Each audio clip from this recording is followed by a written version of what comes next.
My name is Dr. Michael Brown, and this is 3 Words, a bite-sized podcast about the simple, strategic, and extremely significant choices that all of us can make in order to become the very best version of ourselves. Today in the studio, we have Tony King, who invites us into a conversation around spirituality, the spiritual dimension of our lives, particularly in our relationship and perspective about God. He gives us permission to actually share the hardest parts of our life with the creator of the universe. And I think you're really going to be drawn in as you hear his story, as we connect our stories, and actually, what does it look like to be truly authentic with God? Listen in. Tony King, my brother, my friend, good to have you back in the studio today. Good to be here. We are often known to have raw and real conversations here in the podcast studio. Yeah. And I think today will be no different. Mm-hmm. But before we kind of go there and have a really interesting conversation, not all of our viewers and listeners have maybe met you or know who you are. Mm-hmm. So can you just take a second and kind of share a little about yourself? Yeah, absolutely. And so, again, my name is Anthony King. Let me see, I'm from Detroit, Michigan. I met Michael at a protest here in BG because I run a nonprofit called Brave Nonprofit. And in that nonprofit, we fight for justice. We fight for equality inside predominantly white communities and spaces. And so that's really how we got connected. And I know we stay connected in the church context. But that's sort of what I do now. I'm also on staff at Soma City Church in Toledo. And so, you're connected at Soma City as well. Mm-hmm. And so super excited to be here with you all today and have the conversation. Awesome. Yeah. So our 3 words for today are very interesting, unlike anything we've ever done in the hundreds of episodes of 3 Words podcast. But you chose these 3 words, which are... Yell at God.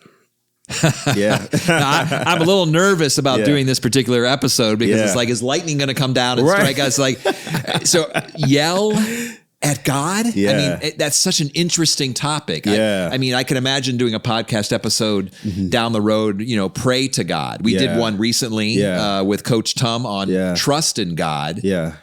But you're suggesting a completely different kind of interaction with God where you're actually yelling at him? Yeah. Talk to me about that. Yeah. Well, in our current cultural context, especially us in the Christian community, I mean, you hear that. You hear pray to God. You hear talk to God. You hear go to church, you hear do not sin. But you never hear it for us to have a relationship with God and a freedom to fully express all of our emotions, which includes anger. And a lot of that anger does spill out into yelling at God. Michael, and over my years, I'm 26 years old right now, but I've lost so much throughout the years. And I've been frustrated with so much, and I've been angry so many times with my situation, my life, and really at God. I blame God for so much, and I've spent a good amount of time just being angry and real with God.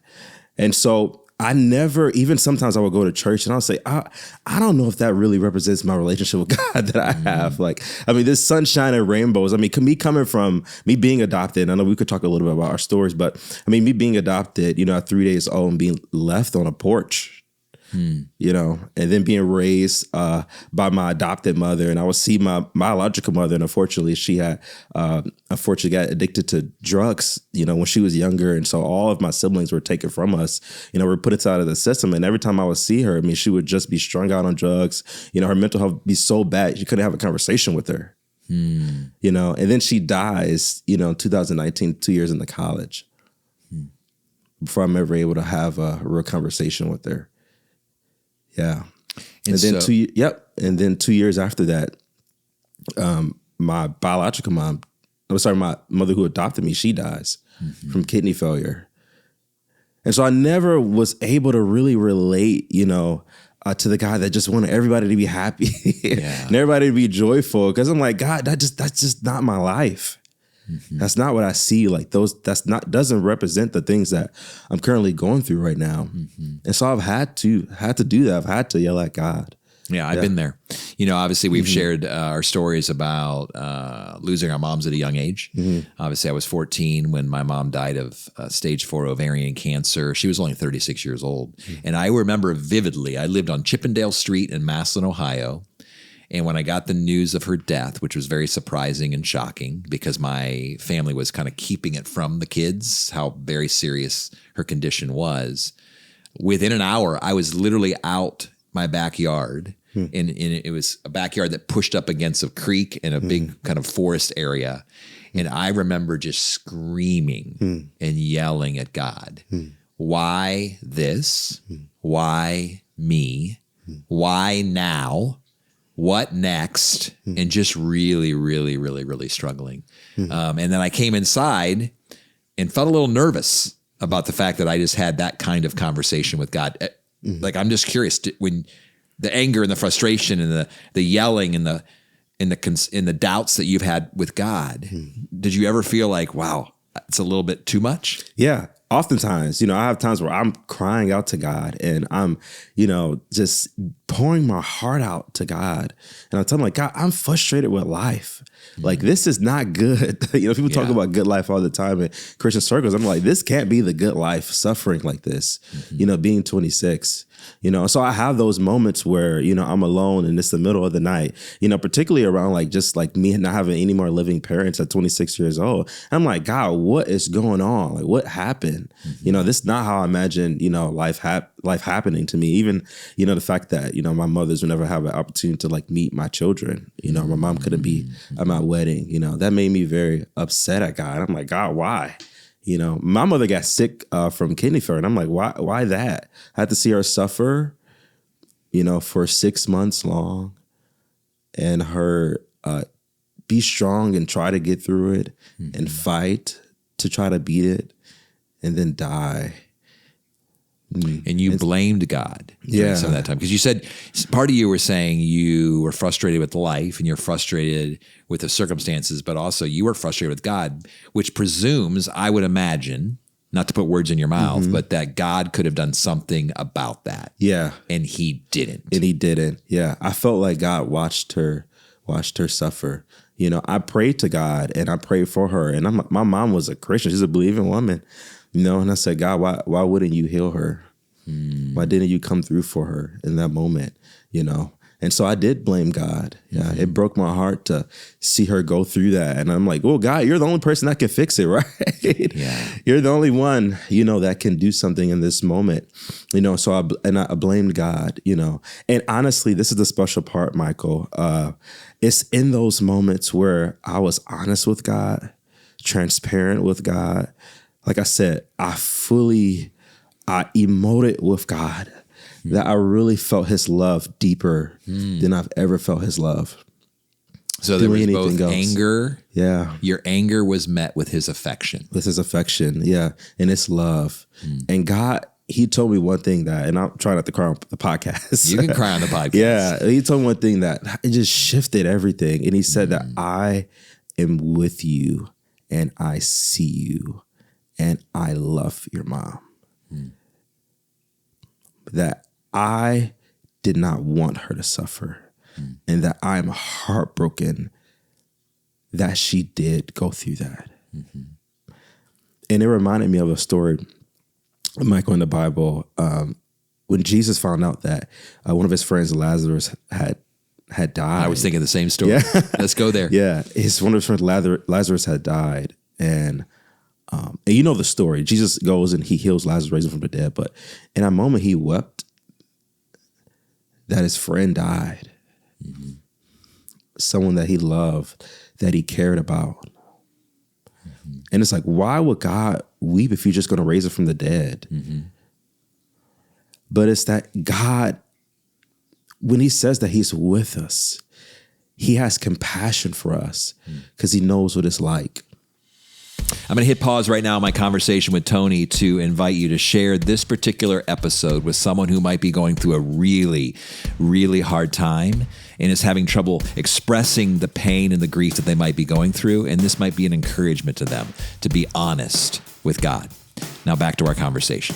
Well, and I think we're in good company because even God's son, Jesus, yelled out to God, "Why have you forsaken me?" on the cross. Yeah. And, so did David. Yeah. Well, and I was thinking, actually, that's the good news. I find great comfort in the Psalms, which is right in the middle of the Bible. And I encourage people sometimes where they're just wrestling with God and mad at God or frustrated with God or sad or grieving. I'm like, you know what?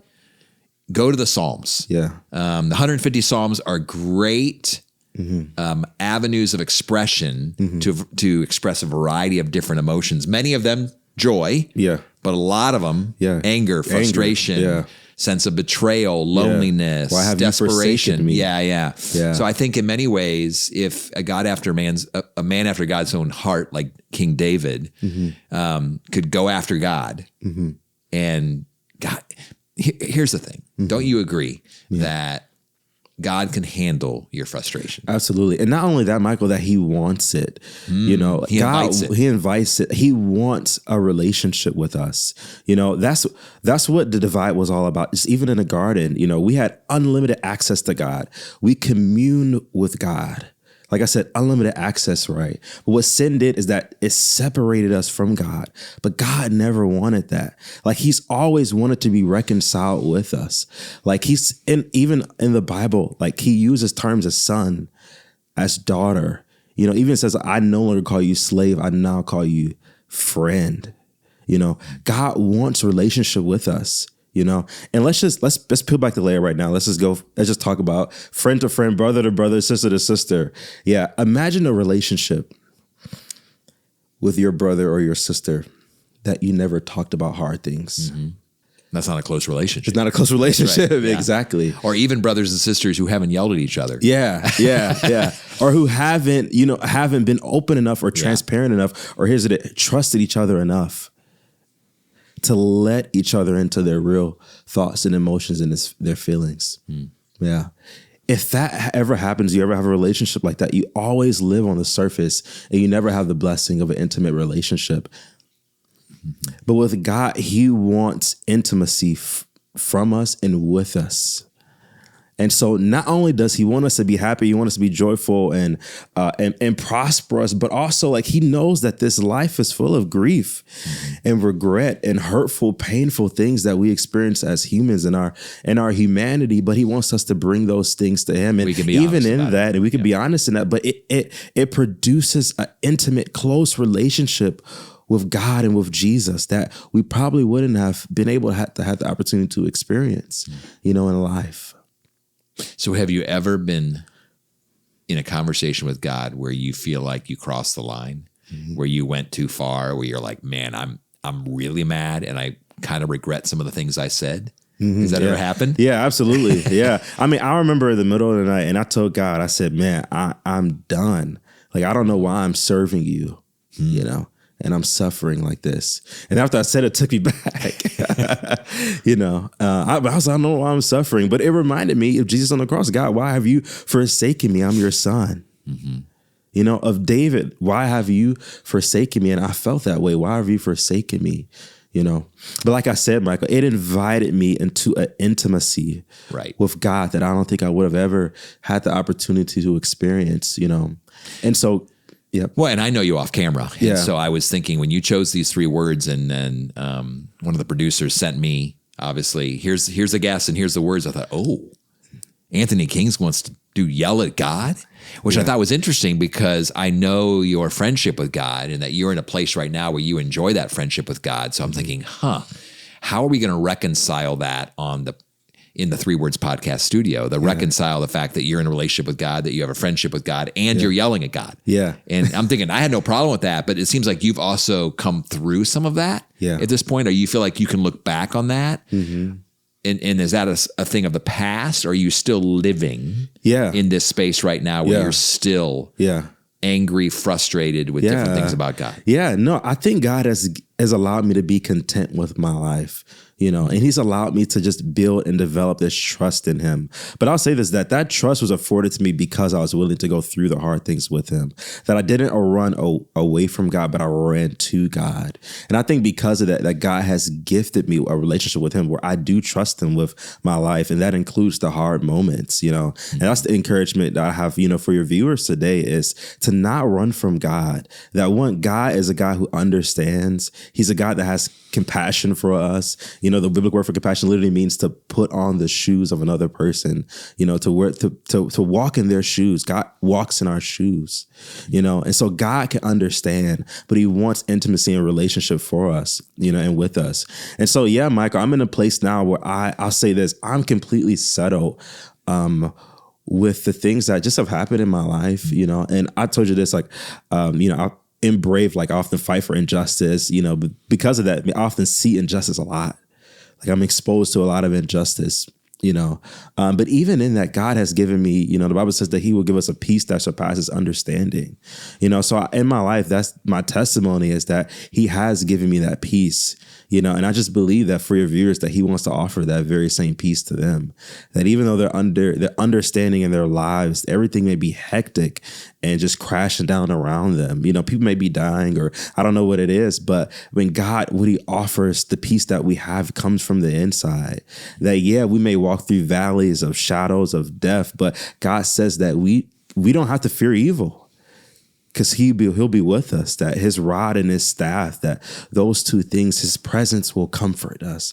And that's where I am right now, Michael. I'm comforted by the presence of the God and the Holy Spirit. Awesome. Well, I love having you in the studio. I love having these kind of conversations that are real and raw, obviously about justice, about truth, about authenticity and transparency, and about spirituality. So thanks for taking us deep today in the Three Words Podcast studio, talking about your own story, sharing our stories together, and giving permission to our viewers and listeners that it's okay not only to be frustrated with God, that he can handle your doubts and your fears, but he can also handle the fact that you might want to yell at him from time to time. So I appreciate the conversation, Tony, Absolutely. And we look forward to having you back in the future. Thank you. Well, thanks for listening in, and I hope you enjoyed our episode today, my conversation with Tony. We love being on this journey with you, and we would invite you to continue to be on this journey by going to dmbcoaching.com/subscribe, where you can actually subscribe to our monthly newsletter, stay connected more to the Three Words Podcast family, and to continue to grow and become the very best version of yourself. Until the next episode, be well.